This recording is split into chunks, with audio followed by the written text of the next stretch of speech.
हरियाणा के deputy CM Dushyant Chautala ने अपनी साथी पार्टी को एक नसीहत दी है, जो शायद वो पार्टी को पहले देते तो पार्टी का काफी फायदा हो सकता था, मगर अच्छा है देर आए दुरुस्त आए। मध्य प्रदेश, छत्तीसगढ़, राजस्थान, महाराष्ट्र, झारखंड और दिल्ली 6 राज्य। जी हाँ, एक साल में बीजेपी ने 6 राज्य गंवा दिए और अब जो राज्य बचे हैं उनमें से सिर्फ 2 ही हिंदी भाषी राज्य हैं। दिल्ली में 21 सीटों पर बढ़त बनाने के बावजूद आखिर में बीजेपी सिर्फ 8 सीटों पर सिमट गई। इस बात पर मंथन चल ही रही थी कि आखिर बीजेपी लोगों के मन को टटोलने में कहां चूक गई कि हरियाणा के डिप्टी सीएम ने उन्हें इस बात का जवाब दे दिया।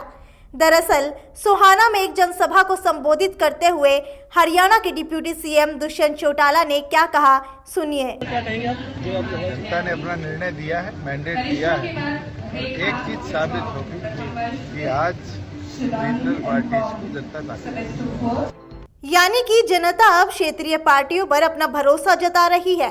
खैर, पिछले 6 राज्यों के चुनावों की बात करें तो बीजेपी ने क्षेत्रवाद को समझने में काफी गलतियां की हैं, खासकर महाराष्ट्र, हरियाणा और झारखंड में, क्योंकि इन तीनों राज्यों में लोग अलग थे और उनकी समस्याएं भी अलग थी।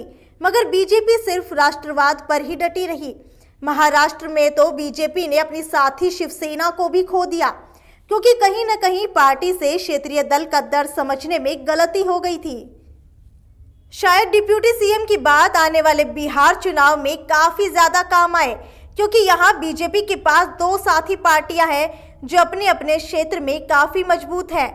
यही नहीं, इन 2 पार्टियों की हर एक इच्छा को पूरा करना बीजेपी के लिए जरूरी है, क्योंकि इनमें से एक पार्टी तो ऐसी है जो जरा सी गलती पर ही गठबंधन तोड़ देती है और दूसरे के साथ हाथ मिला लेती है।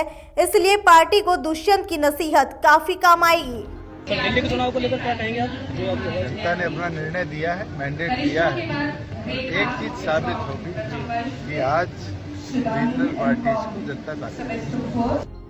राष्ट्रवाद अपनाने का फायदा लोकसभा में तो दिख गया, लेकिन क्षेत्रवाद नकारने का घाटा अभी तक शायद बीजेपी समझ नहीं पाई। हो सकता है डिप्टी सीएम की बातें केंद्र के कानों तक पहुंचे और बिहार चुनावों के लिए क्षेत्रवाद को बढ़ावा मिले, क्योंकि बिहार में पाकिस्तान को बुलाने का खामियाजा बीजेपी को भारी पड़ सकता है। साक्षी सोनी की report, city big news, Hisar.